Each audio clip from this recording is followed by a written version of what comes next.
व्यसन करणे हे सुद्धा काय आहे, विकृतीच आहे ना. व्यसन करणे, बाप पोराला सांगतो बाळ्या जाय बरं एवढी बिडी घे आणि पेटून आण, बेडू घे पेटून आण. तो बिचारा जातो आपला चुलीवरती बिडी धरतो आणि बापाच्या जवळ आणून देतो. ती विजून जाते. बाप ती बिडी हातामध्ये घेतो. मूर्ख कळत नाही तुला? हा, तुला बिडी सुद्धा साधी पेटून आणता येत नाही? जा लवकर एवढी बिडी पुन्हा पेटून आण. तो जातो आणि बेडी पुन्हा पेटून आणतो.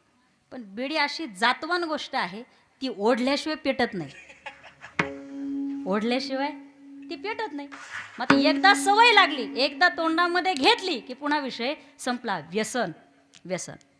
जीव जगतो कसा, तर जीव जगतो व्यसनाने. संत महात्मे म्हणतात, दारू गांजा मत पियो यारो, अक्कल गुंग हो जाती है. अपने पदर का दाम खर्च कर, मुंह में मक्खी पड़ती है.